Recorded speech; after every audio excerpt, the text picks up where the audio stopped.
Welcome to Rags to Riches, the Tale of Two Cities.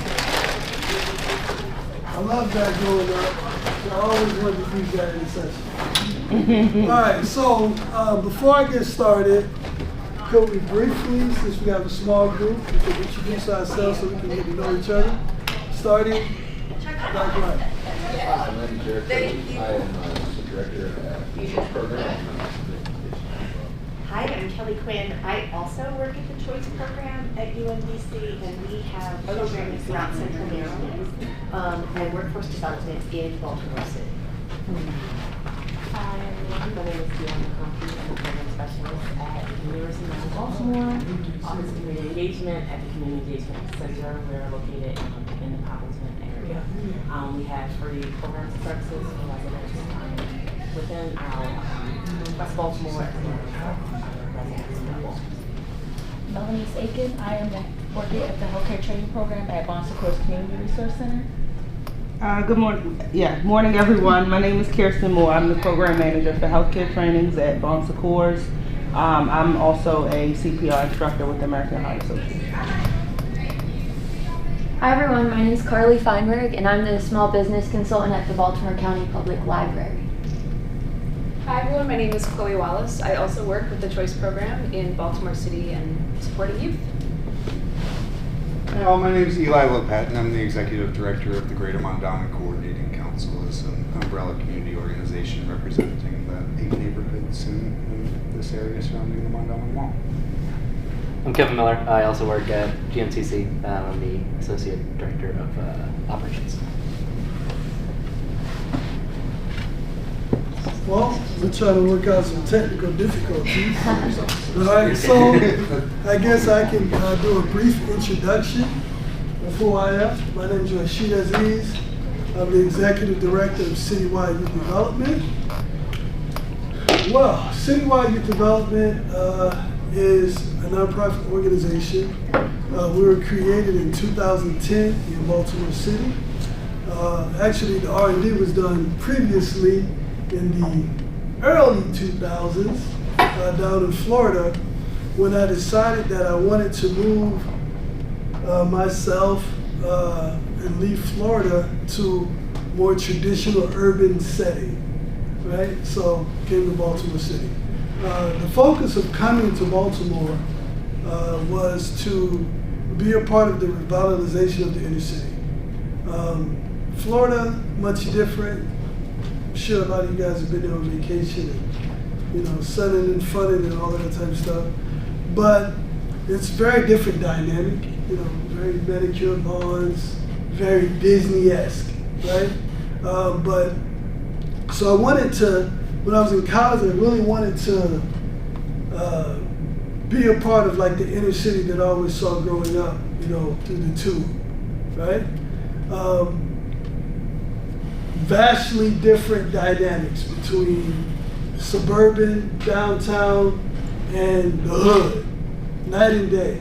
But I always wondered, why was the hood so jacked up, right?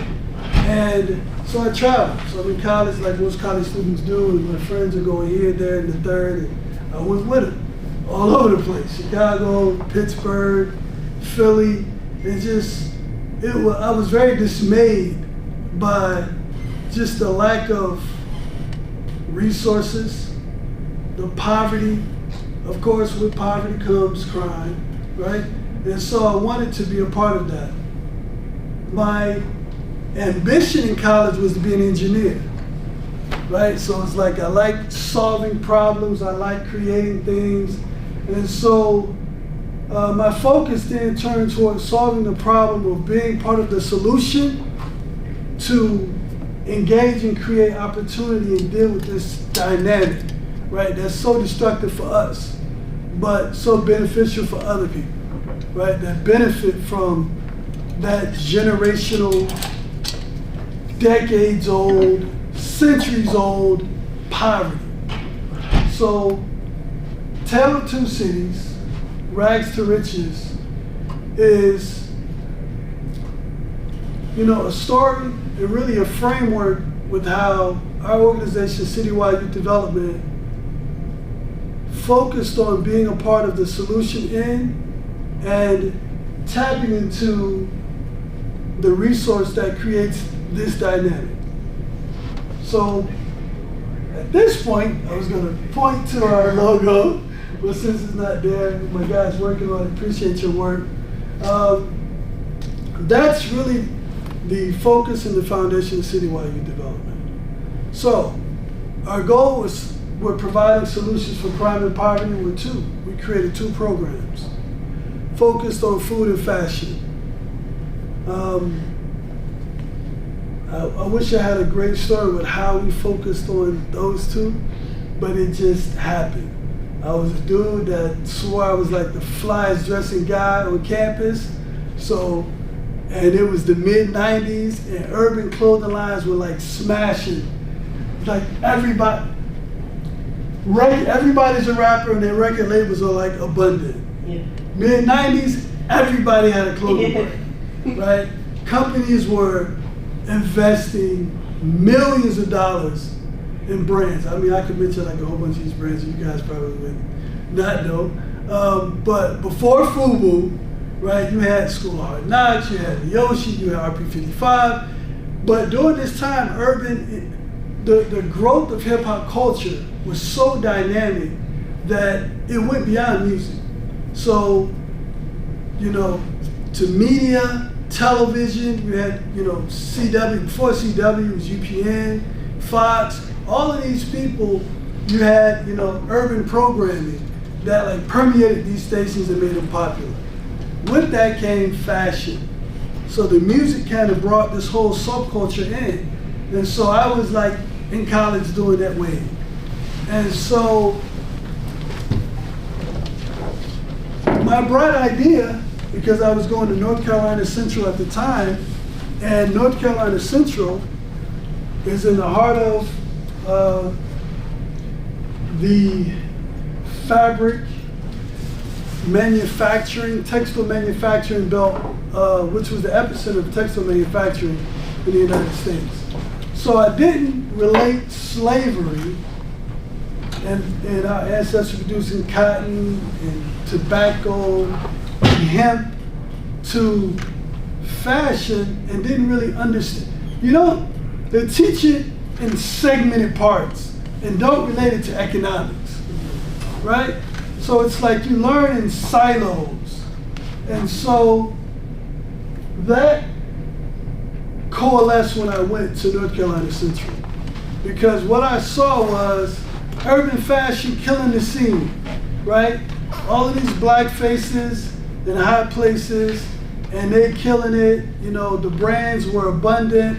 All of this wealth was being created.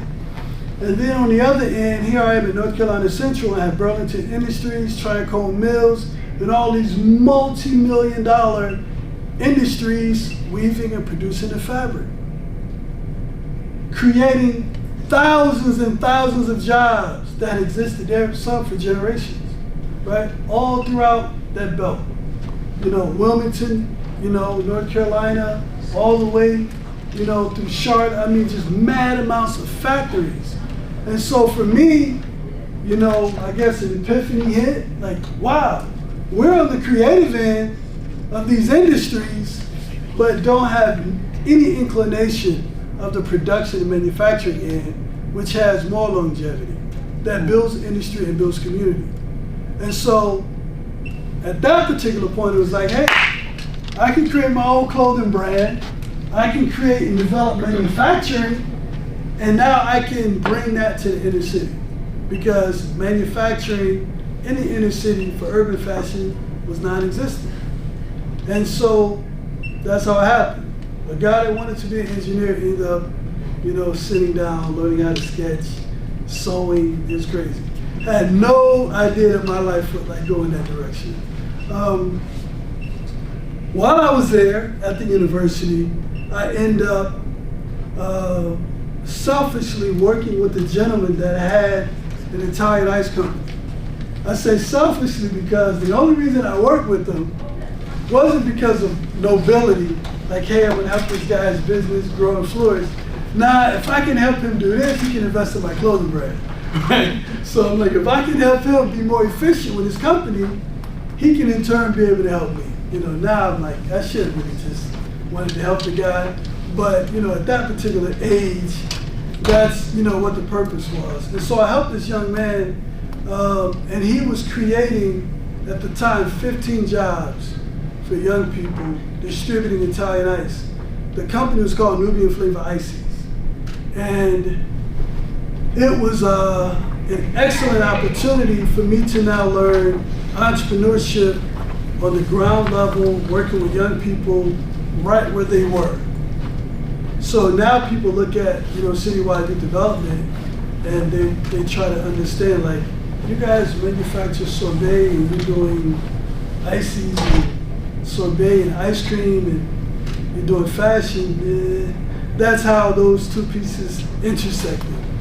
College student got into the fashion world for the purpose of utilizing fashion as a foundation for building industry in the inner city. Because industry and finance is what created the dichotomy of those two worlds. One world, we go into downtown, towering buildings, which when you see our logo, they're huge towering buildings supported by industry and finance. And small, lowly row homes with trees growing out of the windows in some neighborhoods with the lack of industry and finance. So our logo represents the tale of those two cities. So when you see it, that's what it represents. So for us, the goal was creating this. So we went on this journey, and that journey was moving to Baltimore City. Brief story, I had no intention of moving to Baltimore City. Our goal, leaving from Florida, to bring this fledgling entity, a nonprofit that had a couple of mobile carts. At that time, we had created about 25 workforce and job opportunities for young people, teaching them how to hustle. Drinks, right? Drinks that, now I can be honest, we used to go to the grocery store and get Minute Maid. Right? We used to get Minute Maid and get 8-ounce containers that we would go to the factory, buy a bag of bottles, stuff them in the back of my sedan, 800 bottles, 8-ounce containers, go to the local grocery store and bottle and package these 8-ounce containers and freeze the Minute Maid, right? And we took them to the neighborhood and moved them for like $1, right? So we spent like $1 for the 64-ounce juice, 5 cents for the 8-ounce bottle, flipping it on the block for $1. But we had 25 young people doing this, right? Throughout the 2 years. So it was like, 10 the first year, 15 the next year. And so we built these little makeshift carts. We started out doing juice and water. And we understood the fact that our whole goal was building industry, right? That we can't do this selling water. Other people sell water. We have to create a market, and we have to build. And we always understood the fact that all industry started as small industry. Walmart was a 5 and dime store. Now it's the world's largest employer.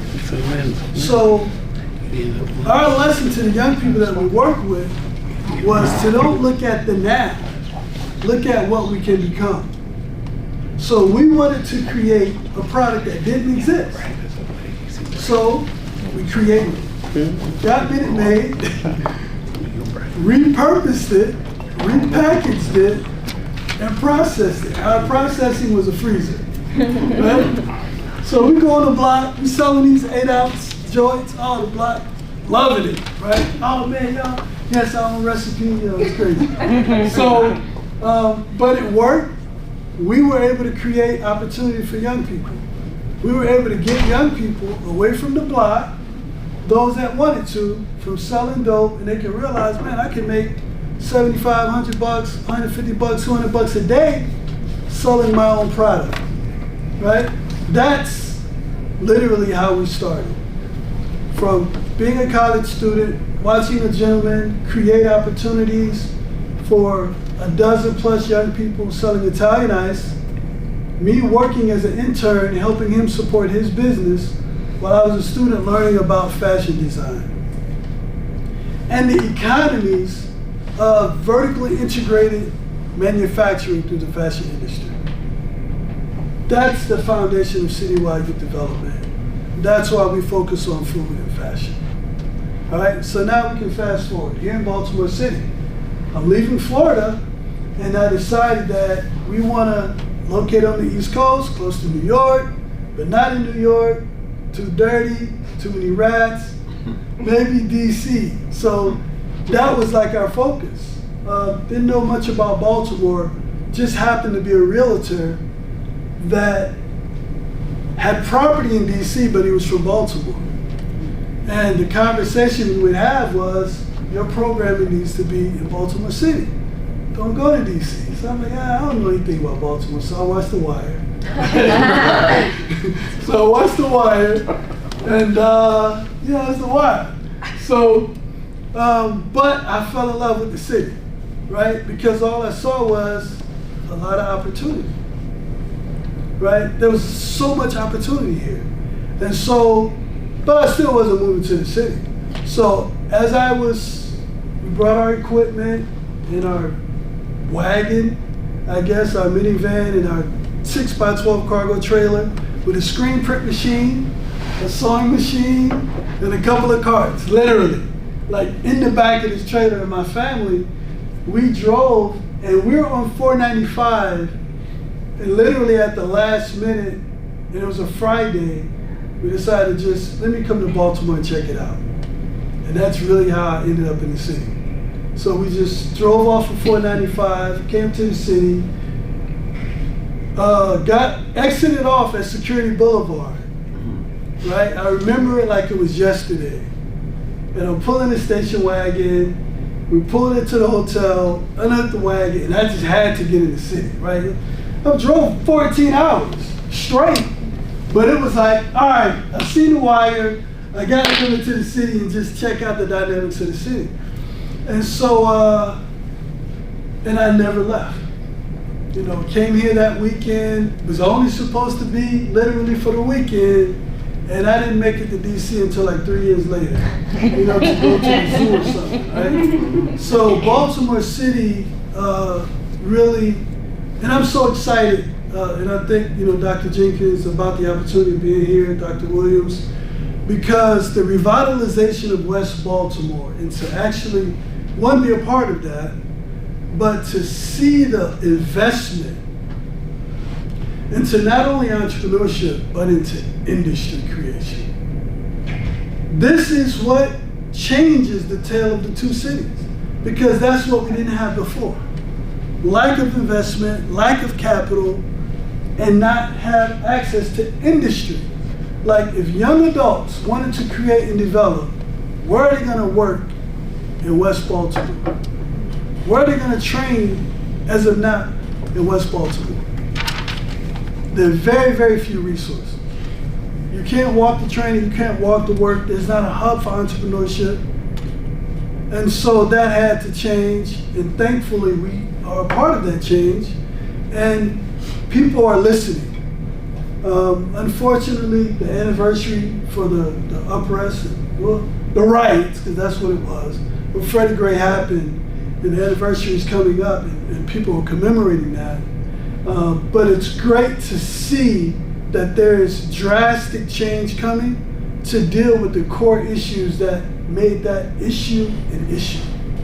Lack of investment, poverty. People look at the end result of the crime. But when people have hopelessness, when there's hopelessness, what do I care? Really, what do I care about burning something up? I don't own it anyway. My aunt don't own it, my cousin don't own it. We rented it, and in probably 6 months we'll be in another spot. That's the hood. So changing those dynamics and creating that. So here we are, CityWide Youth Development. Do you think I can log into the internet and read from my phone? But I don't know how you'll plug your phone up. Yeah, I don't have no cable. I don't have to plug it into this. No. I have to plug it into this. No. What kind of phone do you have? No. What kind of phone? It's I have it's a Android. Android, so Oh, it's USB Type C. Yeah, that's cool. Yeah, sorry, but I'm still working on it. All right, so what we did here was we thankfully were able to build a headquarters to focus on those things called the EMAGE Center. Our two programs focus on food and fashion, developed through the years. We created over 200 opportunities in entrepreneurship and workforce development for young people in Baltimore City since our inception. Hopefully, in the next 3 to 4 years, we can do, those same numbers that it took in our initial phases. So the EMAGE Center is our headquarters for CityWide Youth Development, located a couple of blocks up the street. First project of its time, built here in the state of Maryland. It is what you would call a makerspace. The programming that exists at the EMAGE Center, is an acronym for entrepreneurs making and growing enterprises. So we wanted to change the perception of young people in Baltimore City, especially those that come from these marginalized communities, from something that's negative to something that's positive. We want to change that image. And so that's why we use, image, but we also wanted people to understand the fact that, we're productive people and that we're going to develop and create business. So that's, the story behind why we came up with that particular name. So at the EMAGE Center, it's a multi-million-dollar facility, finished in 2021. The building was finished a few blocks from here. It's the headquarters for our organization, like I said, and the epicenter for our programming. Our programming is Frozen Desert Sorbet, which we have taken from us selling Minute Maid in frozen 8-ounce containers to now us partnering with the Baltimore Orioles in our project at the Oriole Stadium. It's called 7th Inning Sorbet. 7th Inning Sorbet, so that's the vertical integration. The reason we focus on manufacturing is because you can take a product, you can develop it, cultivate it, private label it. You have a scale of opportunity that exists through manufacturing. So we focused on manufacturing from our inception. This is why we repurposed Minute Maid and repackaged it, because for us, that was our entrance into manufacturing a product, right? So that internally we can teach ourselves and we can teach the young people that we're working with was find a solution, create a problem in some instances, find a solution for it, and create a product to get into the industry. And so from the beginning, we started with that product, and now we've grown this entity. Frozen Desert Sorbet started out as a cart company, selling water and juice, Frozen Minute Maid, and then now we manufacture ice cream and sorbet. We have a retail operation that we opened that anchors the EMAGE Center. We do culinary arts training that'll start in the fall, where we'll teach young adults. They'll get Safe Serve certification. They'll learn how to run a kitchen and operate it. We got some executive chefs that'll be coming in. And so hopefully we can create an incubator of young, talented food artists that can, eventually, go in, help in the hospitality industry, go in and help and create some innovative food concepts is what our goal is. That Frozen Desert Sorbet is branched off into doing private label, which we do with the Baltimore Orioles. We're in year 6. We actually took our team, the new team, we launched for this season, this weekend at Oriole Park. We have 3 locations. 3 locations at Oriole Park, right? 3 locations, right? So, the beautiful part about the partnership with the Baltimore Orioles in the fact that this year we're going to create 25 jobs at Oriole Park through those locations, right? Those are 25 young people that have workforce opportunities, but those are also 25 young people that will get entrepreneurship education so that they can understand the steps that we're taking to make that possible, right? Because that was years in the making. Those years in the making included us manufacturing sorbet and selling it outside the stadium, building a customer and client base for the day that would come for us to be able to sit down with executives and offer them our products. Getting run off by security a whole bunch of times, right? Which was part of that process. So we were blessed 6 years ago to have an opportunity to meet with John Angelos, executive president of the Baltimore Orioles, and present him with a proposition.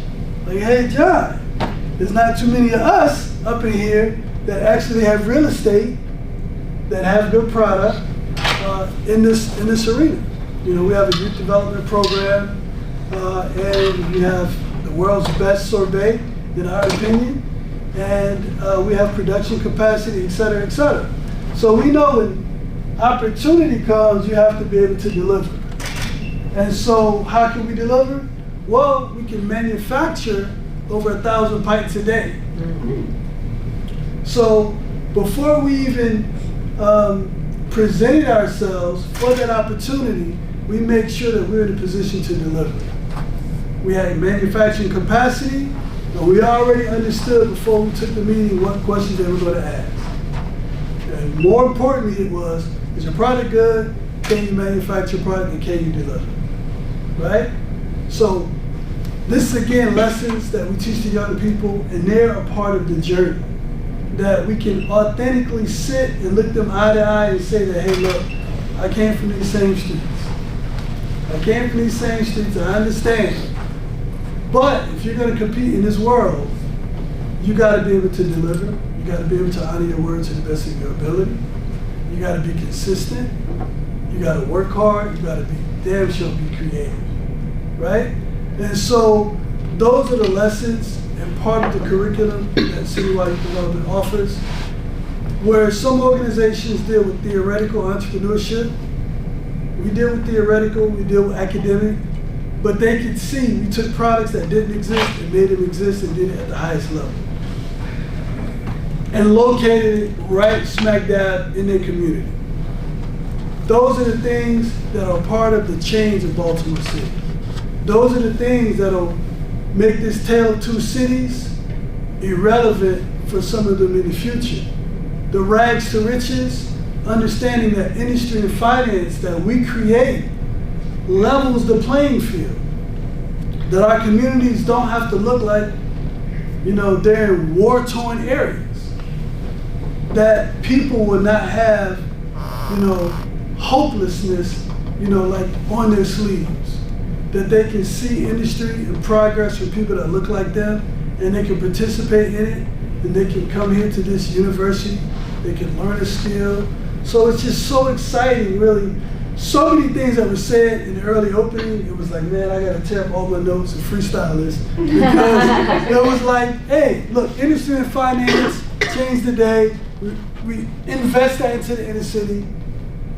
You know, we have an equal playing field. So, probably won't be able to have, you know, looks like. So it's cool. So I gotta create all of these mental imagery for you guys.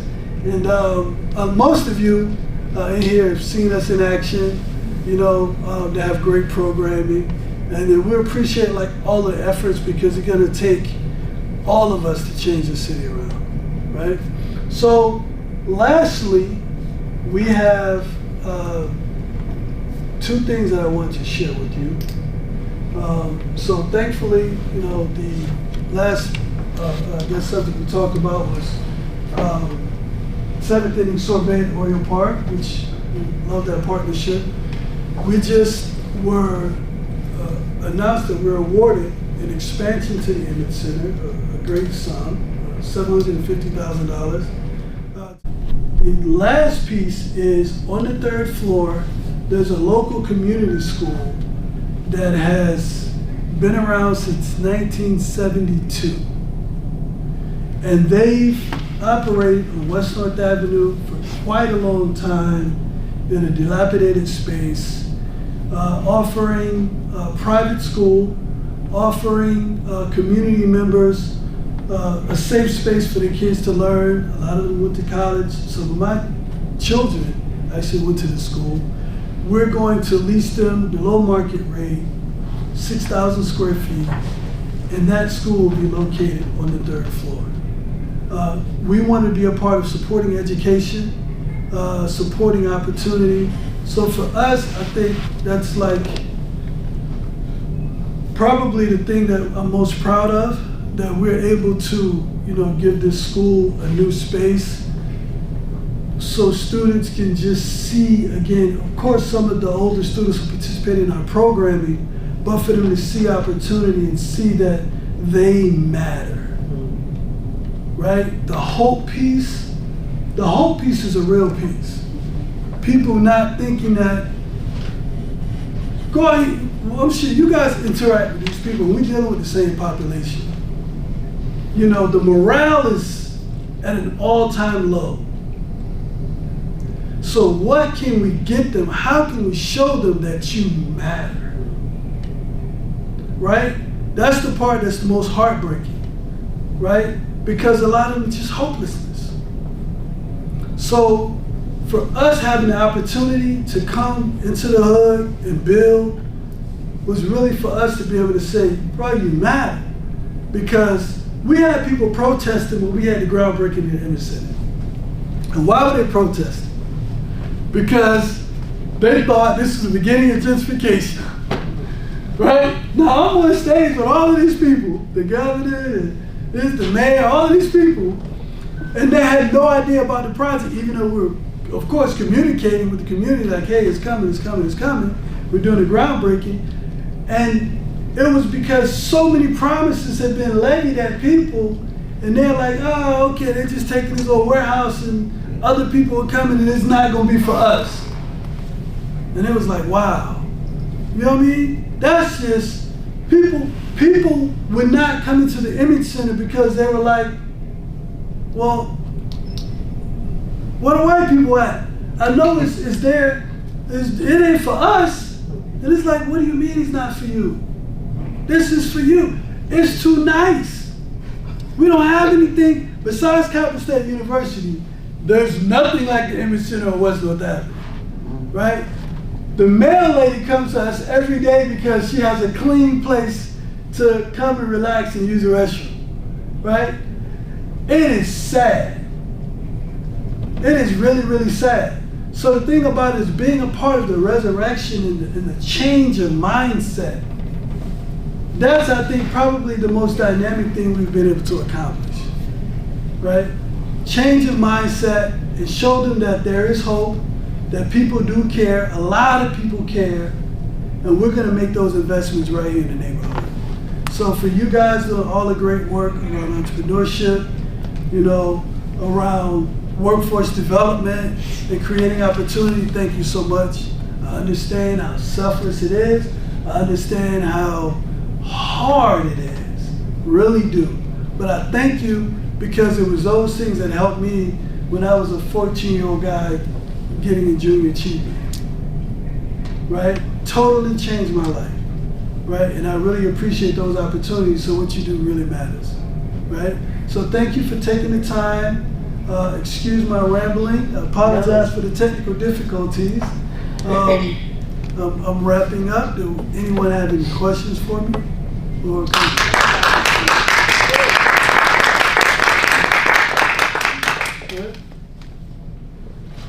no questions?